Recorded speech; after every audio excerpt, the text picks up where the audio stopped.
Gente, boa tarde.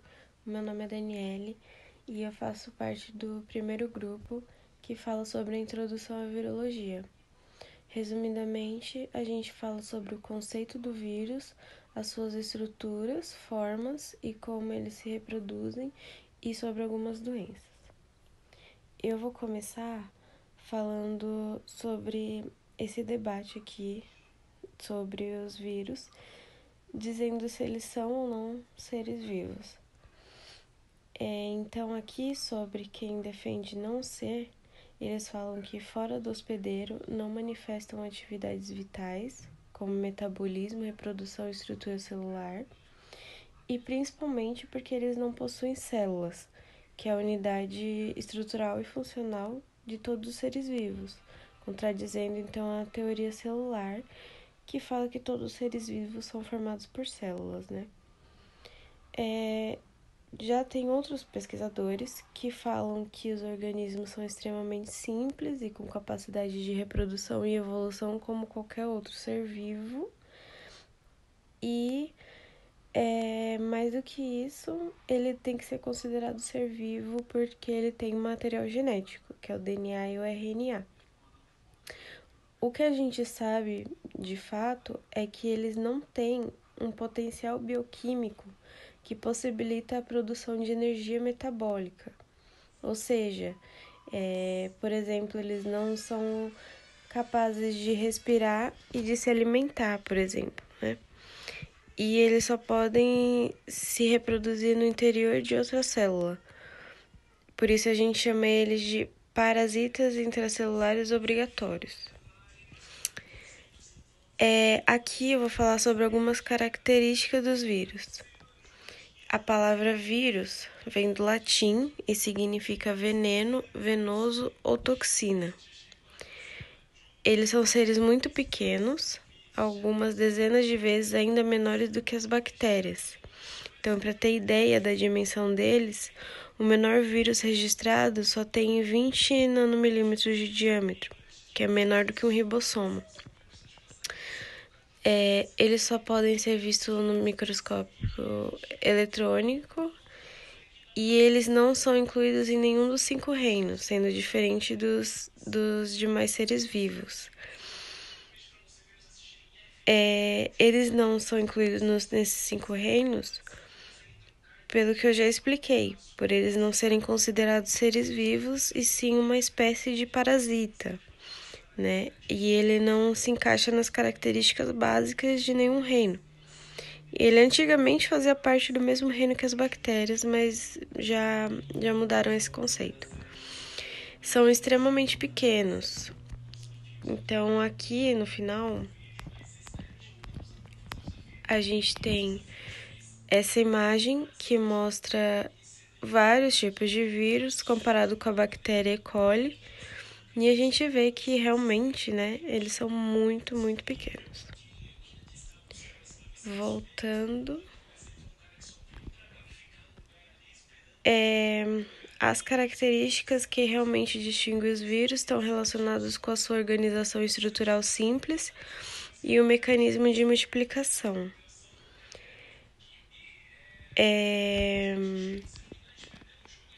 Sobre a estrutura e reprodução dele, vai ser explicado mais pra frente, né? Mas eles têm um único tipo de ácido, que é o DNA ou RNA. Eles não apresentam organização celular, não possuem metabolismo próprio, são parasitas intracelulares obrigatórios, como eu já disse.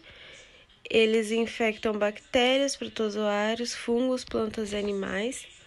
Possuem uma cobertura proteica, às vezes recoberta por um envelope de lipídios, proteínas e carboidratos, envolvendo o ácido nucleico e se multiplicam dentro das células vivas, usando a maquinaria de síntese dessas células.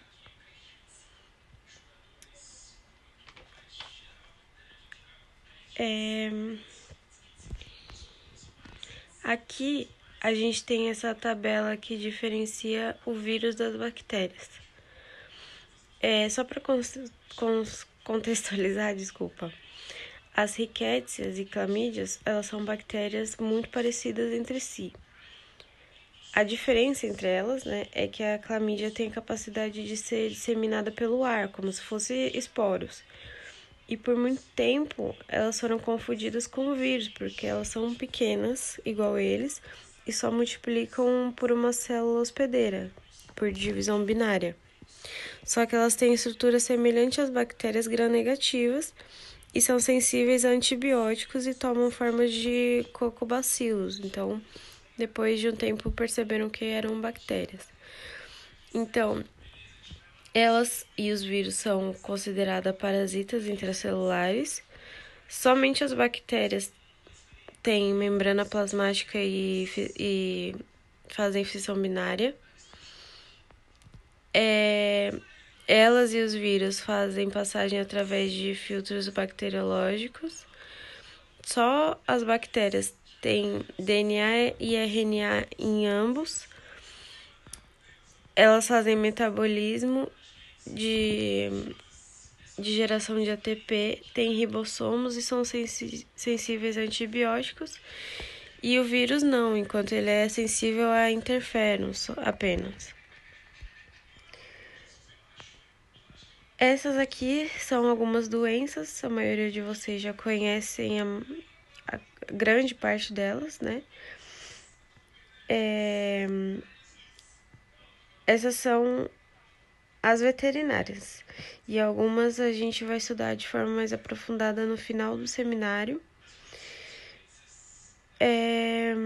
E a gente tem vacina para a maioria, para prevenção dessas doenças. Se o seu animal ainda não tomou, eu aconselho que tome. Essa daqui é a definição do vírus, que são entidades infecciosas não celulares, cujo genoma pode ser DNA ou RNA, e eles só se replicam nas células vivas, usando a maquinaria de biossíntese e de produção de energia da célula para síntese e transferência de cópias de seu produto, do seu próprio genoma para outras células, desculpa. E aí, como eu falei, essa forma de replicação, mais pra frente eu vou ensinar para vocês. Mas, basicamente, os vírus são isso, né? São células, são seres muito simples e pequenos, formado por uma cápsula proteica que envolve material genético. E dependendo do tipo, pode ser DNA ou RNA, os dois. E é isso, gente. Basicamente, ele é material genético. Vocês vão ver aqui nas características, ó. Eles não possuem organização celular, não possuem metabolismo próprio e reproduzem-se somente dentro de.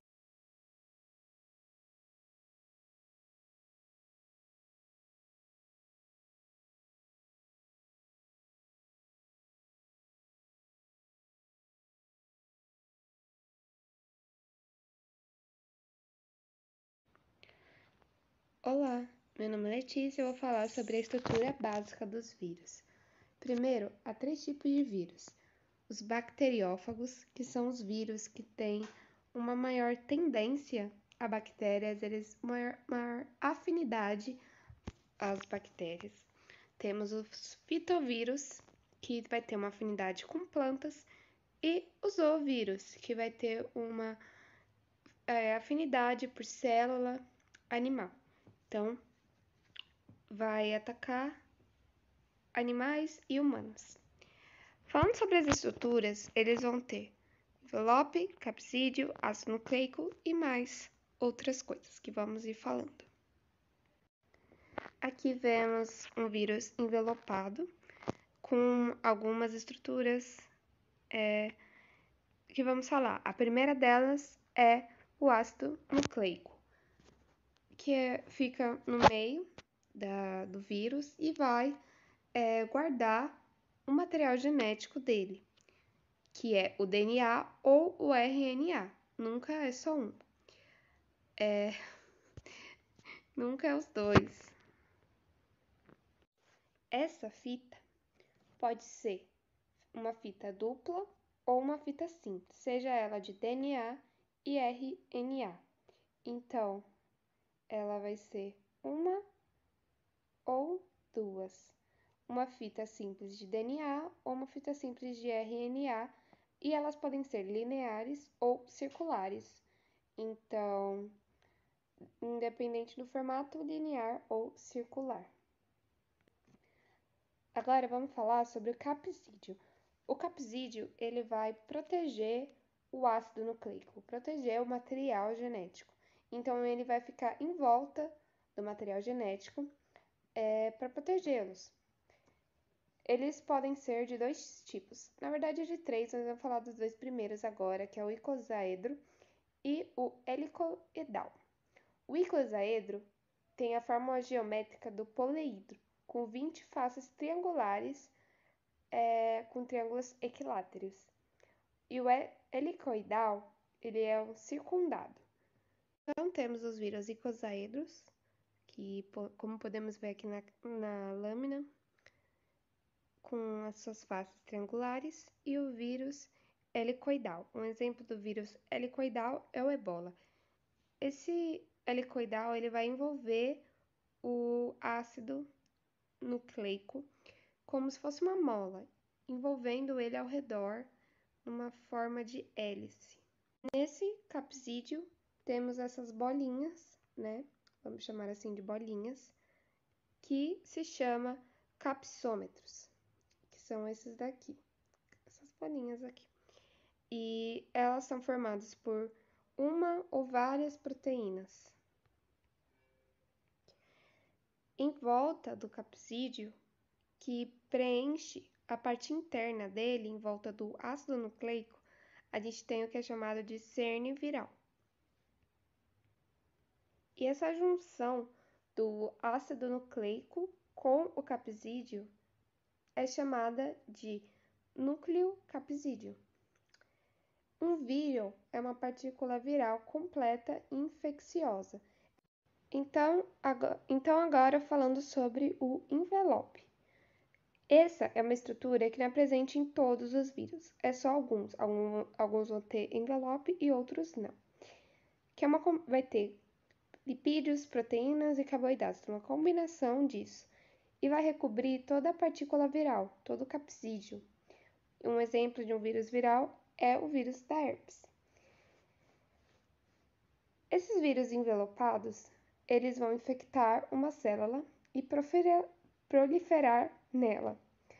Na hora deles saírem dessa célula, eles vão pegar uma parte da membrana plasmática da própria célula e se adicionar nele mesmo.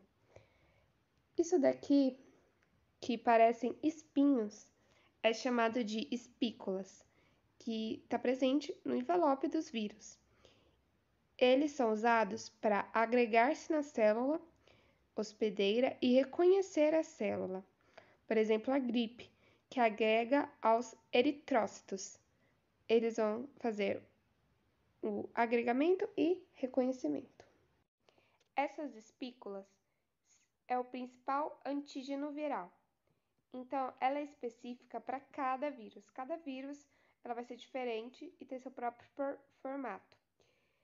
E ela pode ser reconhecida para estudar o vírus e saber qual é o tipo dele, já que ela é única.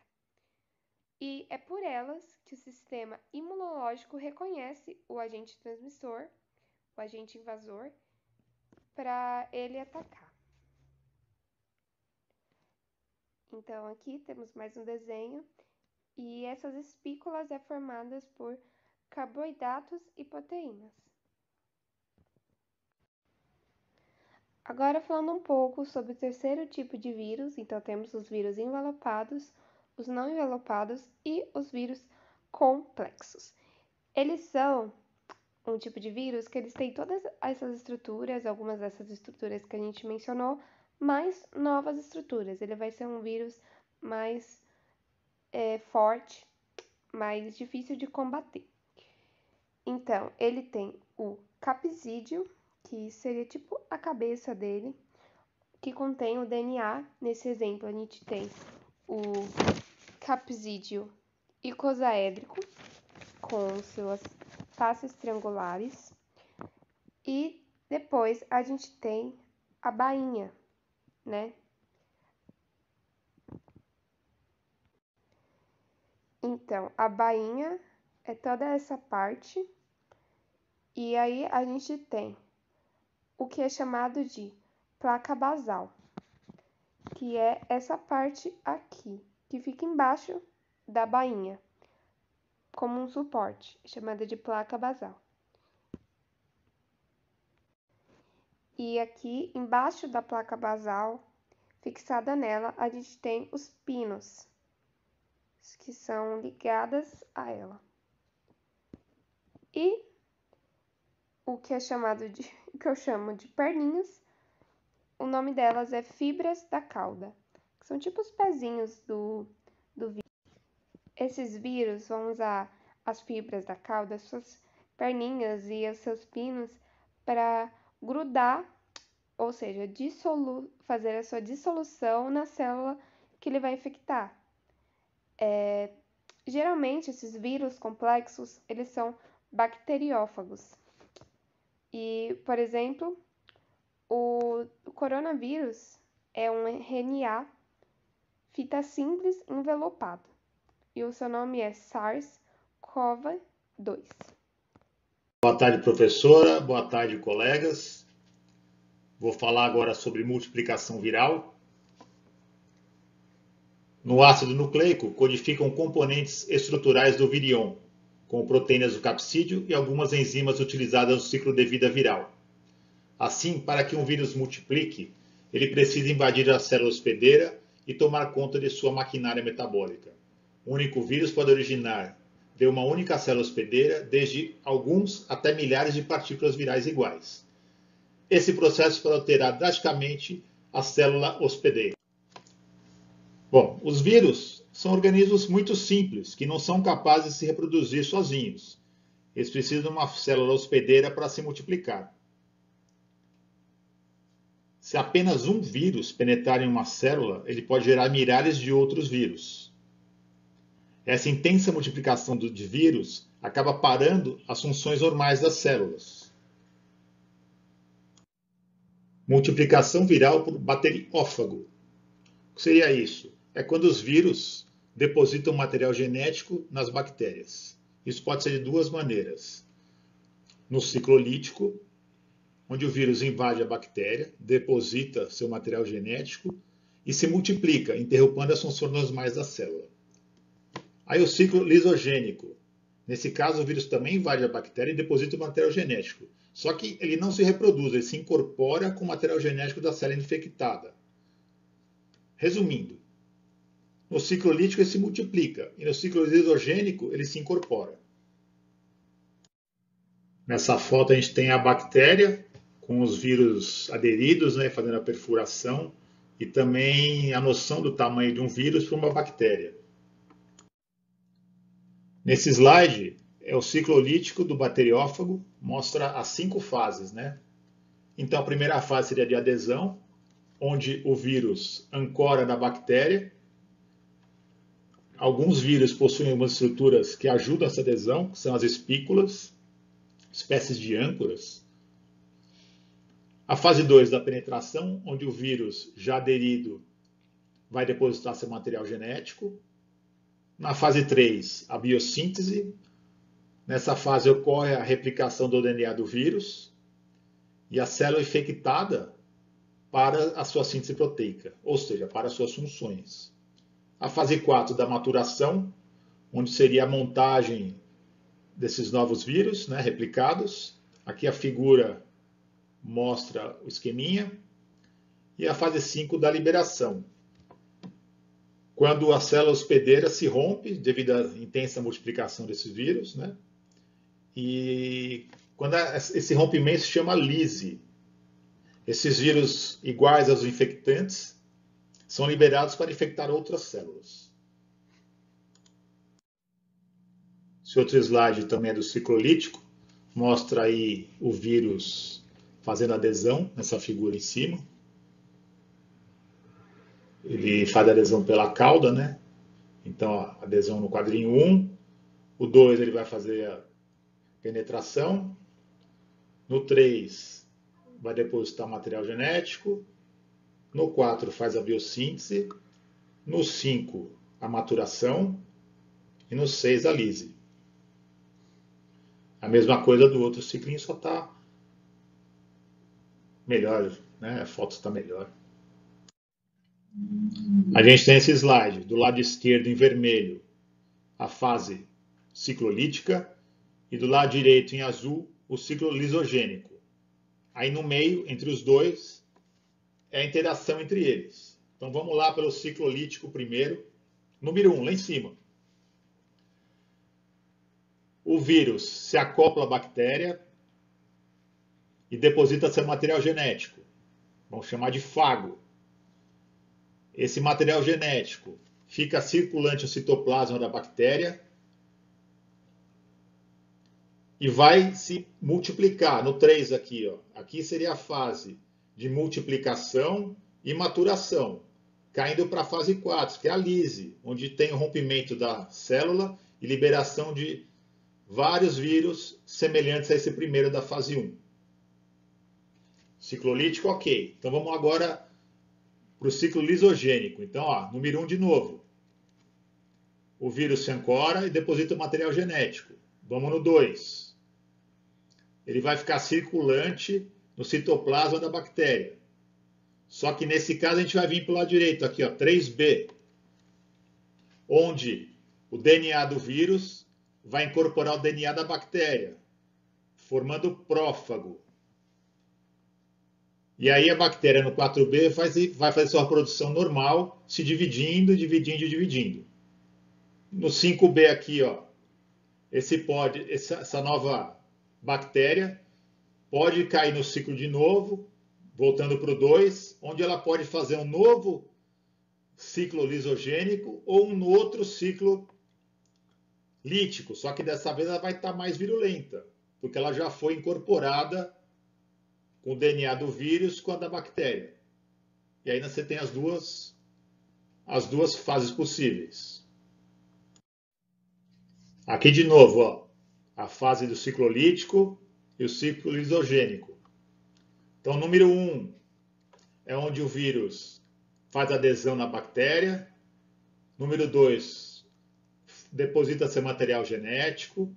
Aí vem lá para a direita. Número 3, onde faz a combinação do DNA do vírus com o DNA da bactéria. E aqui vai se reproduzir normalmente, em pares. 4, e aí vamos aqui para o 5.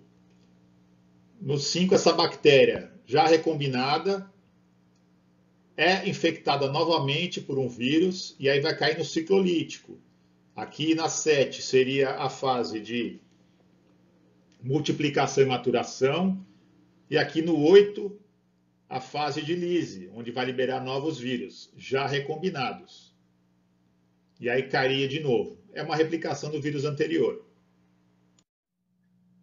Aqui é que mora o perigo. Então, ó, o ciclo lisogênico é chamado da fase dormente da infecção. Olha lá, o genoma viral é incorporado ao genoma da célula hospedeira. Ou seja, o DNA do vírus se incorpora ao DNA da bactéria. E aí vai continuar se replicando normalmente, replicando e replicando. Só que ela fica lá quietinha, só se replicando.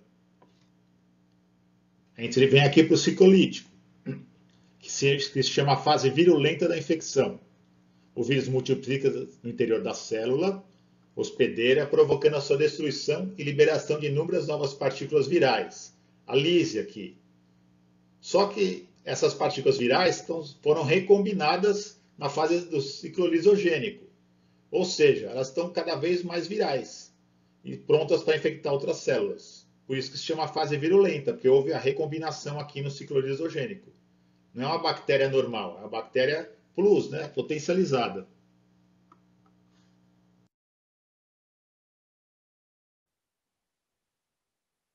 Boa tarde, pessoal. Meu nome é Daniela. Eu vou falar sobre a FIV, sobre a felvicinnomose e parvovirose. A FIV é a doença causada pelo vírus da imunodeficiência felina. Ela faz parte da família Retroviridae e pertence ao gênero Lentivirus e compromete o sistema imune do gato de forma parecida com o que o vírus HIV faz com os seres humanos. Daí o nome popular da AIDS felina. Cada vírus tem a sua espécie. Então, a FIV não é transmitida para humanos. Não é um vírus de zoonoses. Essa daqui é a carinha do vírus. Ele é um vírus envelopado, tem espículas de membrana que envolvem um núcleo coliforme eletrodenso formado por 2 filamentos simples iguais de RNA, envolvido por enzimas do núcleo viral. Esse daqui é o vírus visto pelo microscópio em 100 nanômetros. Agora eu vou colocar um vídeo para vocês verem mais ou menos como acontece a contaminação depois que o vírus entra. Assim que o vírus entra na corrente sanguínea do animal, ele procura as células T. Essas células são mais fáceis. Opa! Probleminha técnico. Ele entra na corrente sanguínea, procura as células T, porque elas são mais fáceis de se ligar ao vírus. Ele tem um receptor que se chama CD134. O vírus tem uma glicoproteína que se chama GP120 também. E antes dele entrar na célula, essa glicoproteína do vírus se liga ao receptor T, o receptor CD134. Assim, o vírus entra na célula liberando suas 2 cadeias de RNA e suas enzimas de replicação, a integrase, a protease e a transcriptase reversa. Essas enzimas vão produzir uma série de eventos para recodificar e reprogramar as informações do código genético da célula saudável. E agora, o código genético da célula saudável tem o código genético da imunodeficiência felina. Uma outra série de eventos que ocorre na célula com a finalidade de replicar o máximo de vírus infecciosos é quando esse vírus pronto, ele sai da célula com a finalidade de infectar muitas células, replicando milhões de vezes e destruindo as células do sistema imune do gato, causando a AIDS felina. A transmissão. A transmissão é através do contato direto com o gato infectado de um para o outro, sendo por mordeduras, arranhaduras e, em alguns casos, pode ser transmitido também pelo acasalamento, contato com o sangue, a saliva e a urina. Também pode ser transmitido pela amamentação, pela placenta e durante o parto. E aí tem uma demonstraçãozinha de como é transmitido. O gatinho vai lá, morde, arranha, transmite. Não para o humano, claro, mas só mais ou menos uma ideia de como faz a transmissão. FIV e AIDS. O gato que tem a FIV não necessariamente tem a AIDS, ele tem o vírus da FIV. O gato que tem a AIDS, ele tem o vírus da FIV, pois a AIDS é a manifestação clínica dos sintomas. As formas de diagnóstico são exame físico, teste rápido de ELISA e também o PCR, ação em cadeia polimerase. Lembrando que, de acordo com o tempo que esse animal foi contaminado, quando foi feito o teste rápido, o exame pode dar falso positivo, pois ele ainda não tem anticorpos suficientes para ser identificado pelo teste. Por isso, o exame físico e a conversa com o tutor é de extrema importância. Os sinais clínicos se manifestam de forma discreta. Se precisasse o teste der falso positivo, tem que repetir de 30 a 60 dias depois.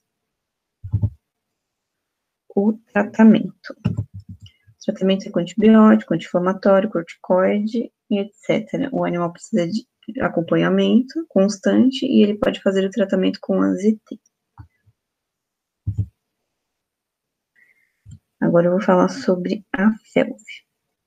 A FeLV pertence à família Retroviridae também, do gênero Gamma-retrovírus. O vírus possui envelope lipoproteico e material genético de RNA de fita simples.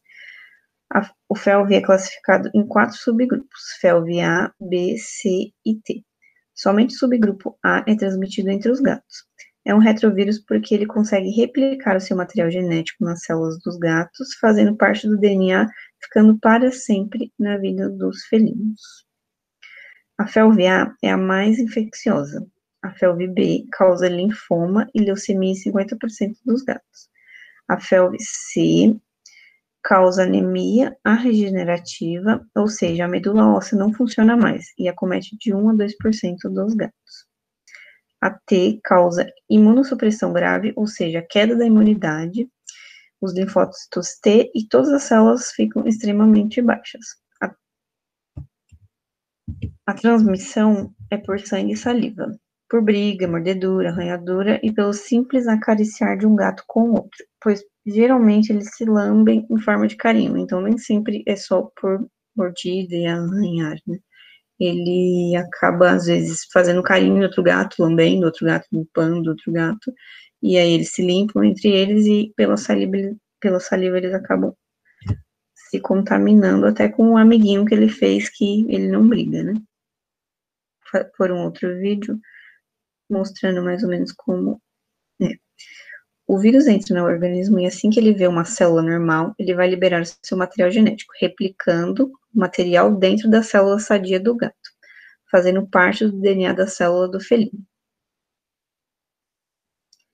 Além da replicação viral, também ocorre a viremia, ou seja, o vírus entra na corrente sanguínea, podendo ficar nas células de 3 semanas a 4 meses, liberando o vírus pela secreção do animal, sendo uma alta forma de contágio para outros gatos. Dependendo de como esse sistema imunológico do gato está, ele pode até combater o vírus dentro desses 4 meses, eliminando totalmente o vírus, mas esses são casos raros que podem acontecer. Geralmente, isso acontece com gatos que tiveram contato com alguma vacina, e assim ele consegue eliminar, porque o sistema imunológico dele aprendeu a criar anticorpos. Caso o vírus fique depois de 4 meses, ele vai contaminar as células da medula óssea, como as células tronco, hemácias, plaquetas, linfócitos e todas as células de defesa. Uma vez a medula óssea infectada, o gato não se livra mais do vírus.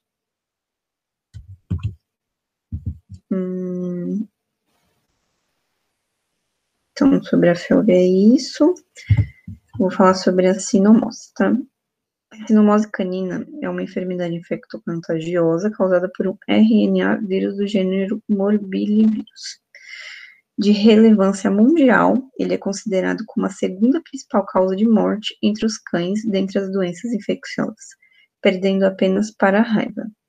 Com alta capacidade imunossupressora, o vírus leva a doença neurológica e sistêmica grave. Ele contém uma fita simples de RNA e ele não pode ser reproduzido por ele mesmo. Ele precisa de uma célula hospedeira. Ele é um vírus envelopado também. Inicialmente, ele infecta a primeira linha de células do corpo. Depois que ele entra nas células, eles as reprogramam e essas células que antes eram de defesa se tornam uma fábrica de vírus. A transmissão viral ocorre por aerossóis e gotículas infectantes, provenientes de excreções e secreções corpóreas dos animais infectados. Então, se o animal infectado tiver com esses tipos de sintomas, que é o corrimento nasal, ocular, ou tosse, ele vai fazer isso ali no ambiente. O outro animal que não é infectado vai lá, ele vai simplesmente cheirar ou ele vai lamber aquela secreção que o outro infectado deixou e ele já está contaminado. Em alguns momentos, o animal tem uma resposta imunológica deficiente e leva ele a apresentar manifestações clínicas caracterizadas por distúrbios gastroentéricos, oftalmológicos, dermatológicos, respiratórios e neurológicos. O diagnóstico é realizado pelo histórico do animal, exame clínico e exames laboratoriais, né, realizados a partir das secreções ou dos tecidos. Esse vírus acomete principalmente os cães não vacinados ou submetidos a vacinas com doses incompletas, quando o tutor fala, eu dei a primeira dose, mas não dei a segunda, né? E em alguns casos, que é o caso do Rottweiler, tem que dar até 3, né? O colostro materno com título baixo de anticorpos ou sem títulos, imunossupressor e histórico de contato com animais infectados. Então, em alguns momentos, a mãe tomou as vacinas, então ela deixa o filhotinho com uma imunidade para a sinomose, mas assim, ela é bem baixa, por isso que tem que vacinar de qualquer jeito, né? Essa doença de sinomose, ela é classificada como zoonose, por ser comum ao homem e ao cão. No homem, não causa efeito de gravidades, né? Do mesmo jeito que causa para os cães. Eu li uns artigos dizendo que ele causa como se fosse uma irritação no olho, parecido com conjuntivite, mas aí eu não me aprofundei muito no caso, tá? O tratamento é inespecífico da sinomose e é de suporte à vida, né? Para diminuir a mortalidade por infecções secundárias.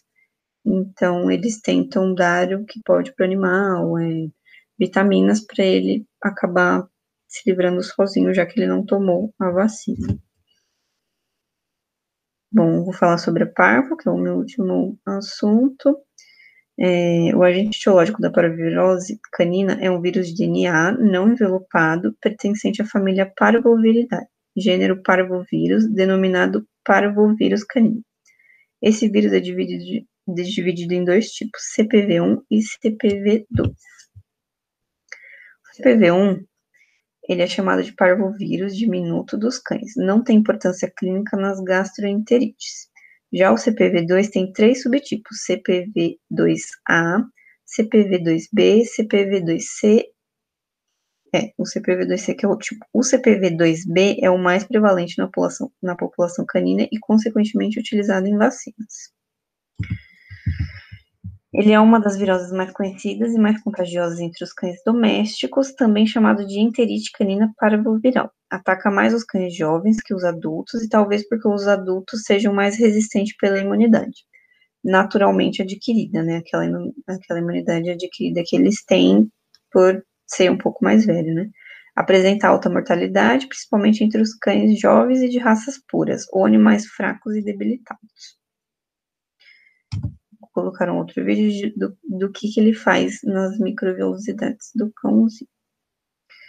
Depois de 5 dias, o vírus vai para o intestino. Depois que ele pega, aí ele vai lá para o intestino. Destrói a mucosa e as criptas intestinais, levando ao colapso e depois a diarreia grave. As microvelocidades têm vasos para absorção do alimento, que são esses aqui. Os nutrientes entram na corrente sanguínea pelos vasinhos. Então, por esses vasinhos que os nutrientes entram. Sendo assim, quando o vírus entra, ele tem afinidade pelas microvelocidades e acaba as destruindo, fazendo com que o animal acabe defecando o sangue. Então, aí é uma demonstração de como o vírus costuma entrar. Aí ele tem essa afinidade, né, de ir direto para as microvelocidades e entra. E esse daqui, que está apontando a setinha, é a forma que fica a microvelocidade do animalzinho. Sinais e sintomas é a hiporexia, anorexia, cialorreia, diarreia, hematoquesia, que é a presença de sangue nas fezes, que é o sintoma pior, né? O tratamento é com antieméticos, antiácidos, protetores de mucosa, antibióticos, probióticos, analgésicos, antiplasmóticos, manejo nutricional, imunoglobulina Y, complementam o tratamento. Qual que é a prevenção? Aí a gente pensa, a prevenção para isso é manter meu animal preso sempre. Não. Para FIV, FeLV, sinomose parvovirose. Então, prevenção pode ser o uso da máscara, que é o que a gente está usando para prevenir contra o vírus hoje em dia, mas não. Esse daqui é um videozinho que eu coloquei mostrando, né, como o veterinário faz a aplicação da vacina, porque assim, a prevenção tanto para essas doenças da FIV, da FeLV, da sinomose da parvo de umas possibilidades é a vacina. Da sinomose e da parvo, é realmente a vacina que vai ajudar.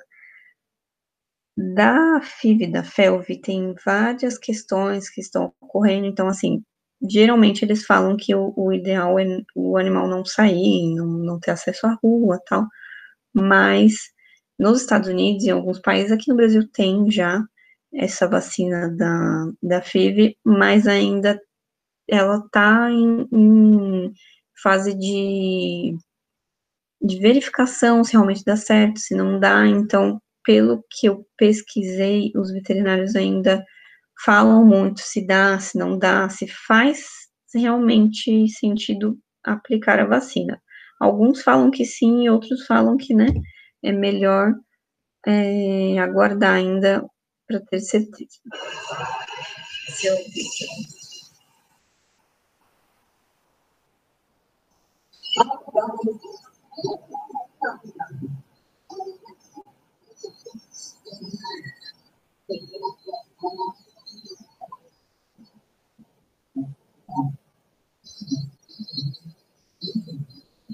Para ver que ele fica indignado de ter tomado essa vacina, né?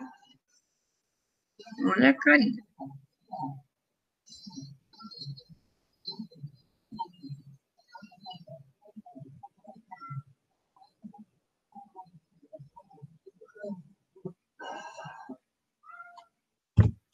E é isso, gente. Uma parte do que eu consegui, do que eu pesquisei, é isso. E quem tiver alguma dúvida, faz que eu vou até a carteira para tirar as dúvidas.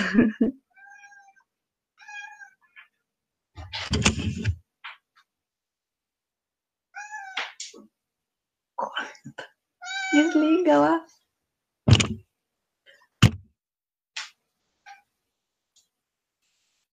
Mentirinha, reclamando também.